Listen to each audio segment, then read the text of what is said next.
Segundo Crônicas, capítulo 33, do verso 9 ao 13, e depois Efésios, capítulo 4, do verso 20 ao 24, o texto que nos diz assim: Manassés fez errar a Judá e os moradores de Jerusalém, de maneira que fizeram pior do que as nações que o Senhor tinha destruído de diante dos filhos de Israel.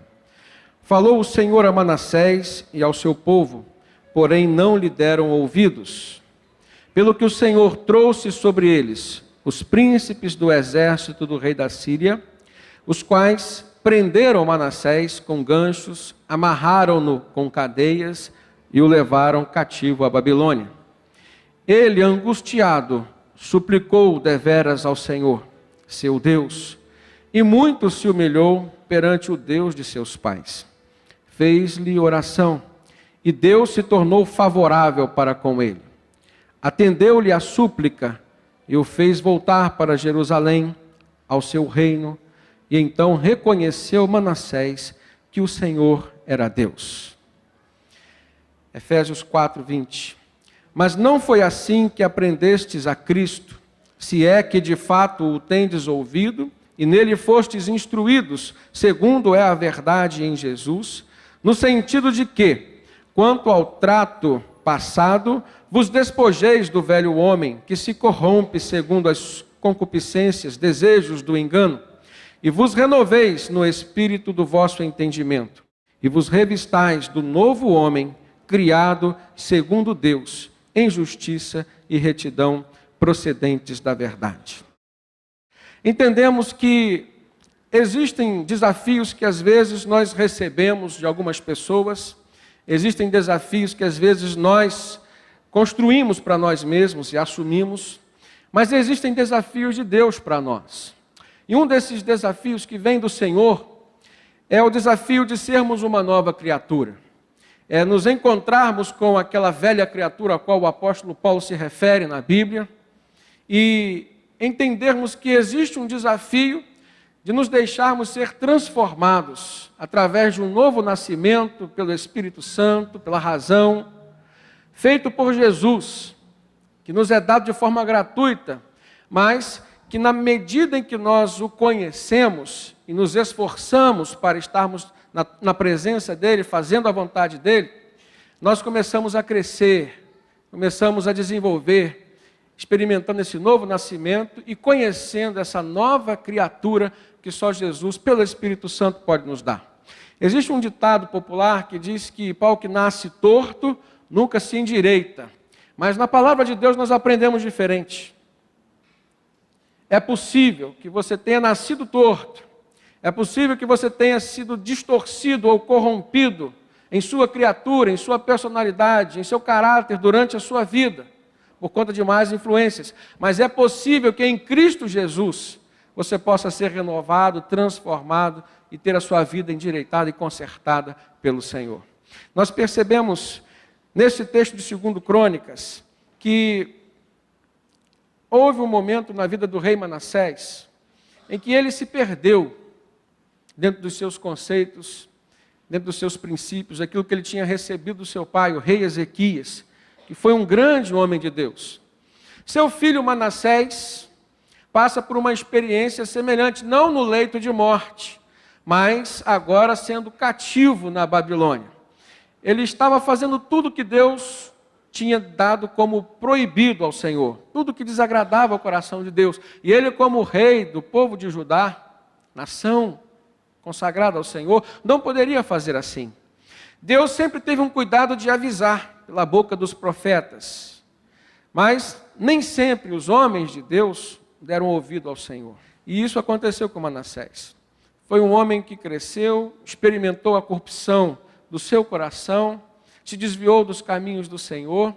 Por conta disso, Deus liberou a nação de Israel para ser invadida pela Assíria, ser levado cativa. E por conta disso, o rei Manassés passou a vergonha de ter sido deportado, passou a vergonha de ter sido escravizado, mas passou por um privilégio de, em meio à sua dor, em meio à sua decepção consigo mesmo, em meio ao confronto com o velho homem que às vezes quer se levantar, e às vezes se levanta, ele pôde orar. Havia na construção espiritual, mental de Manassés, um caráter e um conceito básico de quem Deus era, de como Deus gostaria que ele fosse, como Deus gostaria, ou que Deus gostaria que ele fizesse, desenvolvesse no seu reinado e na sua vida. E houve um momento em que ele, então, mesmo ali, já estando decretada a sua morte, ele ora também ao Senhor, e ora de uma forma diferente da qual ele sempre orava. Ele ora incessantemente, ele ora com abertura de coração, com abertura de alma. Diz o texto que Manassés fez o povo errar, fez os moradores de Jerusalém errar, mas Deus falou com ele, falou com o seu povo, eles não deram ouvidos. O Senhor trouxe sobre eles o castigo, mas ele, Manassés, angustiado.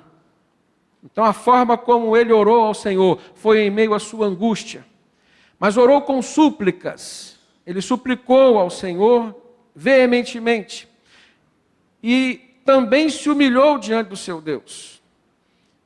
Fez oração ao Senhor. E aquela atitude de Manassés mudou o coração de Deus, sensibilizou o Pai e fez com que Deus revertesse os desígnios do seu caminho, ou o destino da sua vida. Deu-lhe uma nova oportunidade, fez com que ele voltasse para Judá, para Jerusalém, e pudesse refazer todo o seu mandato, toda a sua vida, tudo aquilo que ele estava propondo ao seu povo como proposta de vida para aquela nação. Então, queridos, a nossa vida é composta por momentos nos quais nós sempre somos confrontados com o nosso eu, que às vezes se agiganta dentro de nós, e que às vezes suplanta a nossa formação de fé, a nossa formação espiritual e religiosa, que às vezes nos decepciona e faz com que a nossa vida tome um rumo diferente, um caminho diferente daquele proposto por Deus. Mas existe no coração de Deus misericórdia suficiente para que, mediante o nosso arrependimento, mediante a nossa busca de reconciliação com Ele, mediante a nossa humilhação, nossa vida, ou as páginas das nossas vidas, possam ser reescritas pelo nosso Senhor. Isso aconteceu na vida de Manassés. Então, nem sempre, irmãos, pau que nasce torto, nunca se endireita. Em Cristo Jesus, mediante a didática de Deus, nós podemos nos endireitar. Algumas perguntas nós poderíamos estar refletindo sobre a experiência de Manassés, sobre a experiência desses homens. Será, irmãos, que essa morte do velho homem realmente acontece na nossa vida? E como que ela acontece? Se acontece uma morte do velho homem, como que acontece o nascimento do novo homem ou da nova criatura? Uma segunda pergunta seria: a destruição do velho homem ocorre na medida em que se constrói o novo? Ou a construção do novo homem é que ocorre na medida em que você destrói ou desconstrói a velha criatura?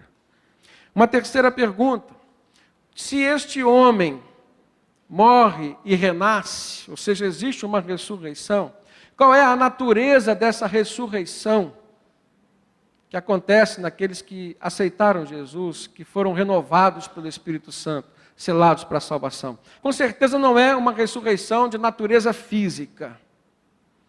Ela é uma ressurreição de natureza espiritual, mas é uma ressurreição também de natureza racional. O apóstolo Paulo diz que o nosso culto deve ser racional. O apóstolo Paulo diz em Romanos 12:2: não vos conformeis com esse mundo, mas transformai-vos pela renovação da vossa mente ou do vosso entendimento, de uma forma racional, para que então experimenteis qual seja a boa, perfeita e agradável vontade de Deus. Paulo explica que esta ressurreição, ela é racional. Mas Jesus fala de uma ressurreição espiritual. E quando ele encontra com Nicodemos, ou Nicodemos vai até o seu encontro, ele pergunta sobre vida eterna. Jesus diz: necessário vos é nascer da água, mas também renascer da onde? Do Espírito. Então aí nós aprendemos que existe uma forma de nós tratarmos essas criaturas que estão dentro de nós. Não me referindo a um dualismo espiritual, mas existe biblicamente uma natureza carnal e existe, biblicamente, a ação do Espírito Santo sobre o espírito humano que nós recebemos de Deus, o nosso fôlego de vida. E Paulo diz que essas duas coisas lutam entre si. Aquela que nós mais alimentamos se sobrepõe à outra. Então, é uma ação do Espírito Santo, mas existe uma corresponsabilidade, uma responsabilidade compartilhada com a nossa mente, com as nossas decisões, com as nossas opções. E aí nós precisamos entender que, de fato, a velha criatura, ela é mortificada para dar lugar à nova criatura. Eu preciso tomar decisões na minha vida, deixar algumas coisas do meu passado, se não todas, para que se possa construir nesse lugar o novo que vem de Deus por meio do Espírito Santo. E ao mesmo tempo, eu preciso estar buscando as coisas novas, o renovo espiritual, para que eu possa me fortalecer, de maneira tal que se alguma coisa do trato referente ao meu passado tentar ainda ser mais forte do que eu possa contar com a ajuda do Espírito Santo para aniquilar os meus desejos da carne, vencê-la, mortificá-la completamente e ser então essa nova criatura de forma plena por meio da ação do Espírito Santo. Queridos, esta ressurreição, ela deve e pode ser vivida por nós na medida do nosso esforço e na medida em que nós deixamos Deus agir sobre nós e em nós. Mas há alguns textos da palavra de Deus, como em Colossenses, a carta que o apóstolo Paulo escreveu aos Colossenses. Textos como esses norteiam a igreja do Senhor Jesus hoje a trilhar um caminho, ou a saber como fazer com que este velho homem seja destruído, seja desconstruído dentro de nós. E quando a Bíblia fala sobre o velho homem, nós precisamos entender que ele diz respeito ao caráter, diz respeito à personalidade, diz respeito aos valores morais, mas também à vida espiritual que nós levamos. Tudo isso compõe essa nova criatura e também compõe a velha criatura. Então nós precisamos nos desfazer daquilo que antes corrompia o nosso caráter, para que o novo caráter de Cristo Jesus seja construído dentro de nós. E o apóstolo Paulo diz na carta aos Colossenses, capítulo 3, no verso 5, fazei, pois, morrer a vossa natureza terrena. E ele começa a enumerar algumas coisas. Ele fala da prostituição, ele fala da impureza, fala da paixão lasciva, fala do desejo maligno, fala da avareza e associa, equipara a avareza a uma espécie de idolatria aos bens materiais. A avareza, nós poderíamos explicar melhor, dizendo que nem sempre ela se refere a dinheiro. A avareza é tudo aquilo que cria um apego no nosso coração por algo material. E às vezes se traduz por uma mesquinhez.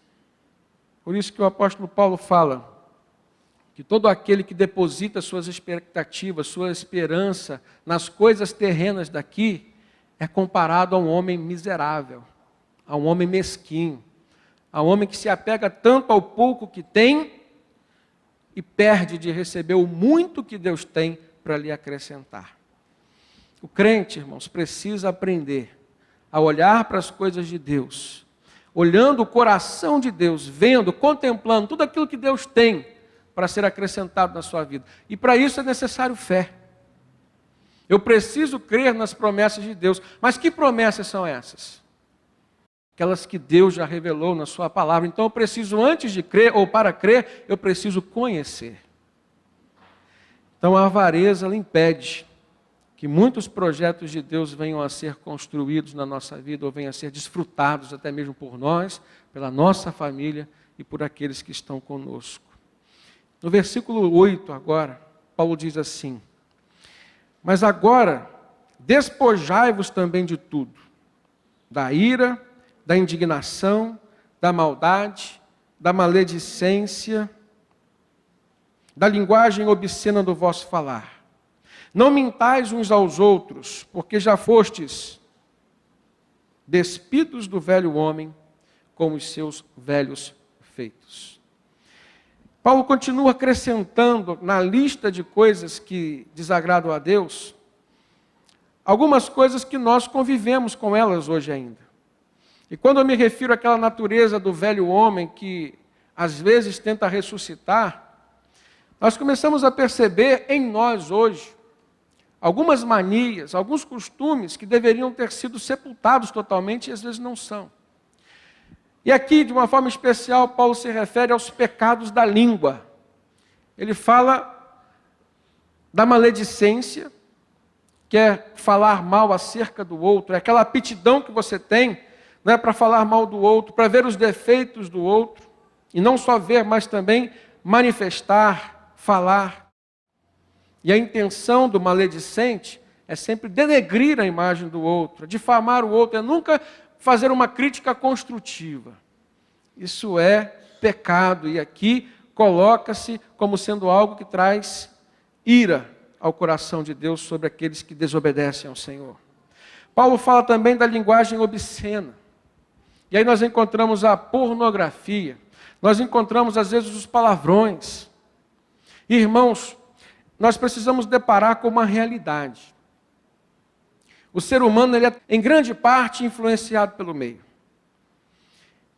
As pessoas com quem nós convivemos, com quem nós dialogamos, normalmente elas têm o poder de ser influenciadas por nós ou influenciar a nós mesmos. E às vezes nós vemos alguma criança, algum filho, às vezes falando alguma palavra torpe. E a conclusão que os pais chegam, olha, não foi na igreja que ela aprendeu, não foi aqui em casa que ela aprendeu, foi aonde que ela aprendeu. Às vezes nós encontramos com alguns adultos, e aí não só palavras torpes, irmãos, mas linguagem obscena. Pasmem os irmãos, mas às vezes nós temos dado vazão à carne, temos dado oportunidade às pessoas de nos contaminarem com alguns tipos de palavreados, com alguns tipos de expressões, com alguns assuntos que são corriqueiros, às vezes na roda só dos escarnecedores, mas quando damos uma voltinha lá, absorvemos, somos influenciados. A terceira coisa é a mentira. O terceiro pecado da língua, a mentira. E algumas pessoas dão vazão a ela. Algumas pessoas parece que mesmo conhecendo Deus, mesmo sabendo que Jesus denominou o diabo como o pai da mentira, algumas pessoas às vezes aceitam essa paternidade, essa filiação. E começam, às vezes, no pouco. É uma mentirinha aqui, outra ali, vão desenvolvendo uma capacidade de mentir com uma facilidade que eu fico, às vezes, abismado, até mesmo no coração de alguns irmãos, de algumas pessoas da igreja. Irmãos, é hora de nós olharmos para tudo isso e vermos que são pedras de tropeço que o inimigo coloca no nosso caminho para nos atrapalhar, para atrasar o desenvolvimento da nossa vida espiritual, ressuscitando esse velho homem e prejudicando o desenvolvimento da nova criatura, do novo homem a qual o apóstolo Paulo se refere aqui na palavra de Deus. Precisamos olhar com atenção para esses detalhes. Alguns motivos nos fazem pensar sobre isso com maior atenção.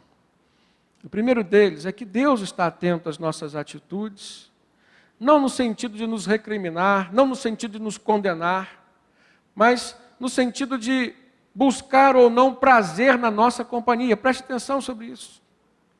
Às vezes nós construímos um pensamento acerca de um Deus que somente é juiz. Construímos um pensamento acerca de um Deus que só está a nos avaliar, ou para nos aprovar, ou para nos reprovar.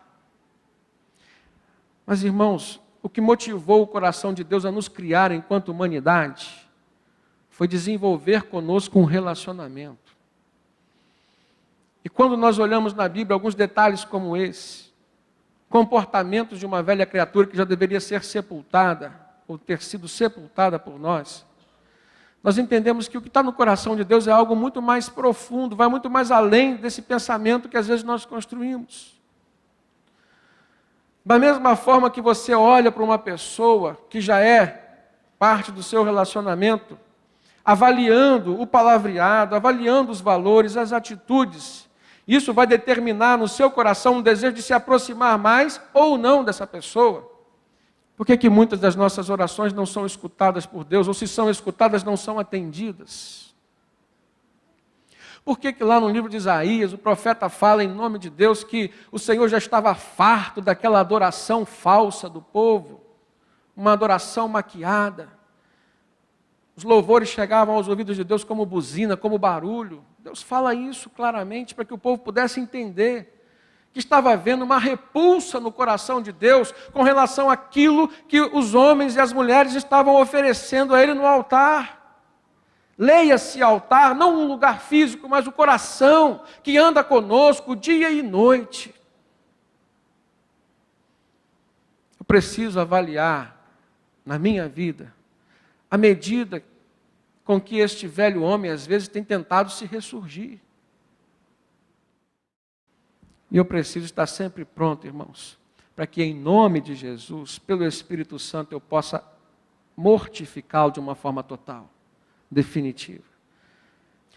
Por isso que nessa carta aos Colossenses, o apóstolo Paulo fala de algumas coisas que estavam presentes lá na vida dos cristãos, na igreja de Colossos, ou em Colossos, aquela cidade.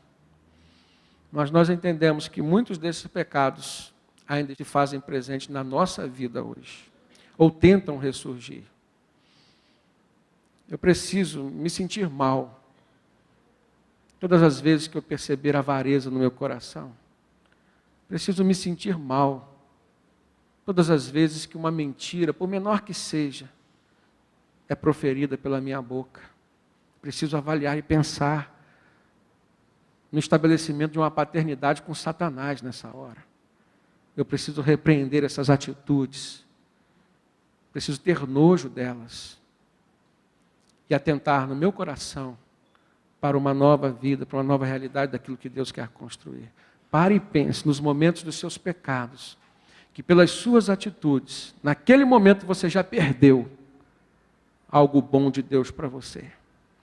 A cada pecado nosso, no mínimo existe uma bênção que nós perdemos naquele momento. E o momento que já passou, irmãos, não volta mais. Às vezes nos esforçamos, mas não conseguimos recuperar coisas que perdemos por atitudes pecaminosas que tivemos ou que fizemos.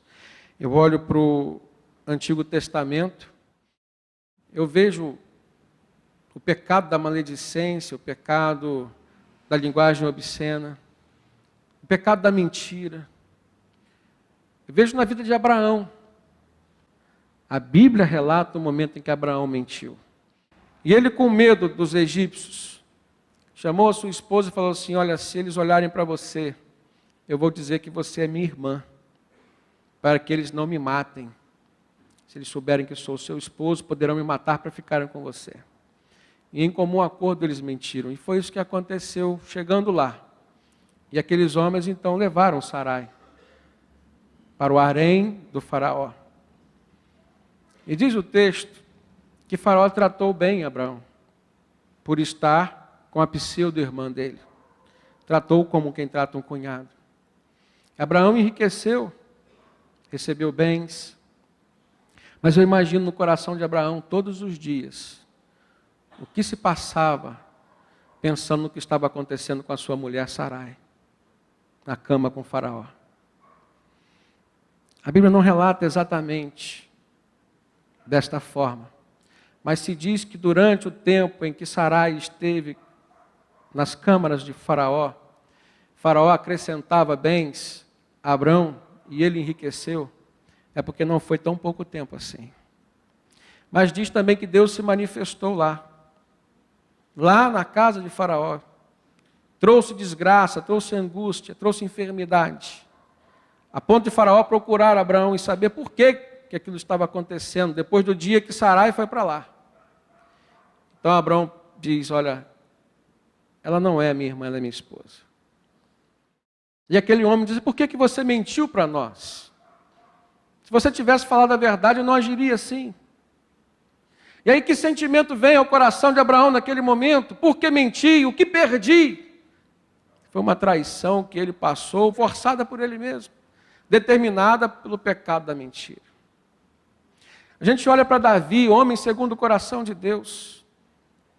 Mentiu para Urias quando cobiçou a mulher de Urias, Betseba. Pagou caro por aquele pecado da mentira. A gente olha, irmãos, para Sansão, brincou com a mentira. Todas as vezes que Dalila perguntava a ele qual era o seu segredo, ele, em vez de abrir o jogo e dizer, eu sou um homem de Deus, não deveria nem estar aqui contigo. Mas ele brincava com as coisas de Deus, mentia para ela acerca do seu segredo por cerca de 3 vezes. Experimentou a morte. Veja no Novo Testamento o exemplo de Ananias e Safira, um casal que em meio à construção da igreja primitiva, aquela que experimentou os maiores milagres de Deus, em meio àquela perseguição que os novos cristãos sofriam, muitos perdiam seus empregos, muitos estavam por passar fome.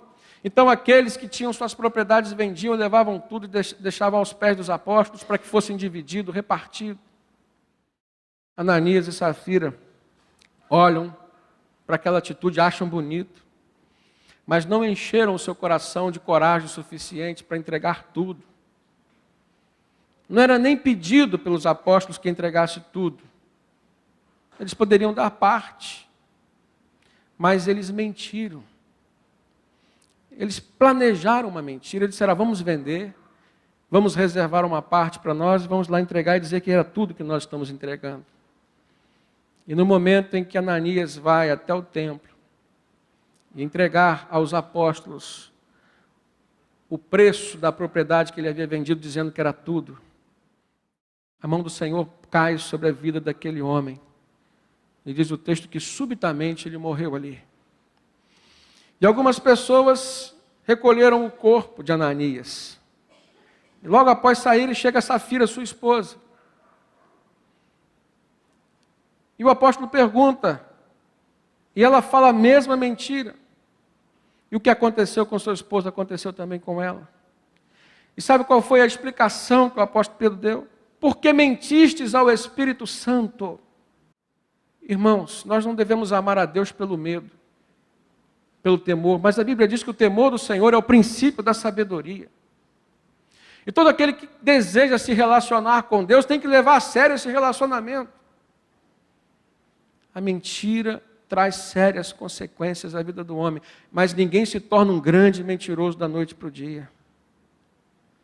Você vai construindo o hábito da mentira, da mesma forma que você constrói o hábito da verdade, da sinceridade. Custe o que custar, você também pode construir e desenvolver o hábito da mentira e da falsidade, que às vezes leva ao cinismo, como foi o caso de Ananias e Safira.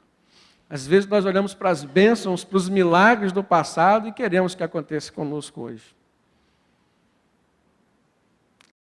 Mas a forma como Deus se manifestava em justiça, nós queremos? Não. E essa atitude de Ananias e Safira, essa atitude da parte de Deus para com eles, já foi no tempo da graça, preste atenção nisso. Porque muitas pessoas às vezes querem dizer, mas Deus no Antigo Testamento, Ele era justo, juiz, ainda não havia se manifestado a graça de Jesus, então Ele não perdoava como perdoa depois da vinda de Jesus. O que aconteceu com Ananias e Safira foi no Novo Testamento, depois da vinda de Jesus, depois da morte e ressurreição de Jesus. Isso significa que é tão contemporâneo, a ponto de falar forte, de gritar aos nossos ouvidos, não mintam ao Espírito Santo, sejam verdadeiros com aquele que é a verdade.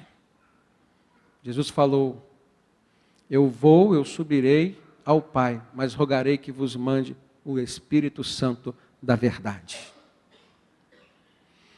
Precisamos avaliar nossas vidas e de fato queremos desconstruir, mortificar, anular essa velha criatura.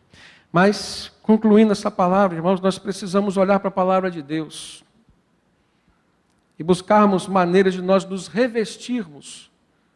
Da mesma forma que o apóstolo Paulo fala aos Colossenses sobre a destruição, sobre a mortificação dessa velha criatura, quando ele escreve aos cristãos na cidade de Éfeso, ele fala sobre o revestimento desse novo homem, que renasce em nós.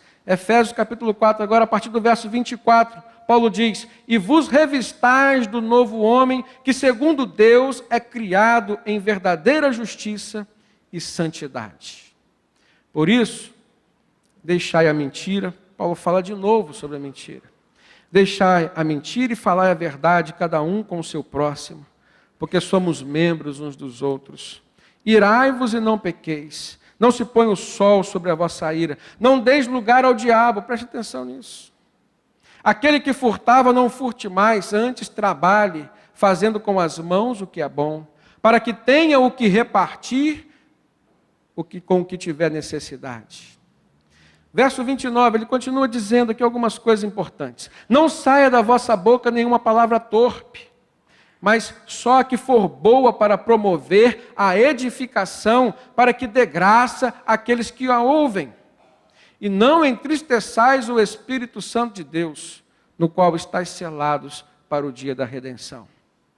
Toda amargura e ira e cólera e gritaria e blasfêmia e toda malícia sejam tiradas dentre vós. Antes, sede uns para com os outros benignos, misericordiosos, perdoando-vos uns aos outros, como também Deus vos perdoou em Cristo Jesus. Preste atenção nessa construção do novo homem. Como que nós podemos nos revestir dessa nova criatura? Ele diz: irai-vos, mas não pequeis. Eu posso me irar, mas eu posso me controlar e não deixar que a minha ira se transforme num pecado para a minha vida. Não traga consequências a mim e nem aos outros que estão envolvidos ou que causaram ira no meu coração. No verso 27 ele diz: nem deis lugar ao diabo. Queridos, Paulo fala isso para quem? Para pessoas que já tinham se convertido, que já tinham aceitado Jesus, que já tinham o Espírito Santo. Mas qual é a palavra que ele usa aí? Não deis lugar a quem? Ao diabo. Isso não significa que há uma possessão que vai haver na vida do cristão. Nós não cremos que aonde está o Espírito Santo, outro Espírito pode entrar. Mas não deis lugar ao diabo na sua mente. A batalha espiritual acontece na mente do cristão também. Ele vem com argumentos. Da mesma forma que a serpente convenceu Eva pela argumentação, ali no Éden ela deu lugar ao diabo no seu pensamento. As palavras do diabo. E às vezes nós, irmãos, nos deparamos em circunstâncias da nossa vida que nós pensamos, refletimos, estamos perto de tomar algumas decisões, e aí a pergunta é: você vai dar lugar ao diabo ou vai dar lugar ao Espírito Santo nessas horas? E o cristão sabe quando vem do diabo ou não. Porque o cristão tem o Espírito Santo, e o Espírito Santo lhe dá o discernimento espiritual. Só que o que acontece é que muitas vezes nós preterimos a vontade de Deus pelo Espírito Santo e agimos conforme a nossa vontade carnal. E isso desagrada de forma intensa o coração de Deus. Por isso que ele diz que nós não podemos entristecer o Espírito Santo, no qual nós estamos selados já para o dia da redenção. Em terceiro lugar, o que Paulo diz para os cristãos na construção, ou sobre essa construção do novo homem? Verso 28. Aquele que furtava não furte mais, antes trabalhe. Às vezes a gente pensa somente no furto, mas, irmãos, pense na segunda parte. Paulo está dizendo para a igreja ser uma igreja de trabalhadores. E eu sempre ouvi da minha mãe, desde criança: mente vazia é oficina de Satanás. E eu aprendi na minha vida, irmãos, que o trabalho não faz mal a ninguém. E muitas vezes a ausência do trabalho leva o homem a pensar em coisas erradas. E às vezes ele está desfrutando o bem que Deus lhe deu, a bênção de ter conquistado uma vida estável, segura, e começa a diminuir o seu trabalho. Sabe o que vai acontecendo na vida deste homem abençoado? Ele vai ocupando a sua mente com os pensamentos, os desígnios de Satanás, vai dando margem ao pecado agir na sua vida. E aí sabe qual é a solução que Deus tem para esse homem? Encher ele de trabalho de novo. Vai trabalhar. Porque o trabalho, além de dignificar o homem, tira dele o tempo ocioso para pensar nas coisas de Satanás. Então ele diz, olha, trabalhe. Trabalhe. Use as suas mãos para aquilo que é bom, para que você tenha o que repartir com os outros, com aqueles que têm necessidade. Isso nos traz uma outra revelação, que aquilo que Deus nos dá não é para ser depositado, paralisado em nós tão somente. Deus nos dá a capacidade de trabalhar, Deus nos dá a bênção de conquistar, Deus enche os nossos celeiros, mas existem alguns endereços nos quais Deus quer que estas bênçãos cheguem até lá. E você, como abençoado de Deus, precisa conhecer, precisa saber e precisa fazer. Se coloque como alguém que seja um instrumento nas mãos de Deus. E você vai ver o quão abençoado você será. Você vai ver como é que essa nova criatura vai se desenvolver na sua vida, de maneira tal que você será surpreendido com as bênçãos de Deus. Por último, irmãos, ele diz no verso 29, não saia da vossa boca nenhuma palavra torpe, mas somente aquela que for boa para promover a edificação. Em outras palavras, seja um edificador de vidas, e não um destruidor de pessoas, de corações. Você, como cristão, tem uma responsabilidade dada por Deus. As palavras que saem da nossa boca têm que ser palavras que abençoam e não que amaldiçoam. A Bíblia diz como é que pode sair de uma mesma fonte água doce e água amarga. Da mesma forma é a nossa boca, a nossa língua. Ela deve ser ungida, deve ser abençoada, para que tudo aquilo que sair de nós, da nossa boca, tenha o objetivo de edificar a vida do nosso próximo. Seja um edificador de vidas. E seja também uma pessoa misericordiosa, pronta e apta para perdoar. Queridos, esta é a nova vida, é a nova criatura que Deus quer desenvolver dentro de nós, a partir de nós. Então nós precisamos aprender que se queremos viver a nova criatura, precisamos viver também destruindo, desconstruindo a antiga criatura, que muitas vezes se levanta querendo atrapalhar a nossa vida e aquilo que Deus tem para construir em nós. Olha para você hoje. Eu tenho certeza que você vai se deparar com algumas realidades. Vai se deparar também com algumas necessidades, tuas e dos outros que estão ao seu redor. E aí você vai se ver, que tipo de homem eu tenho sido? O novo homem ou o velho homem? Somos ou não somos uma nova criatura, renascida pelo Espírito Santo, que nos foi dado por Cristo Jesus? Reflita sobre isso. Está a palavra de Deus para você, que tem uma aplicação prática e imediata na sua vida hoje. Amém?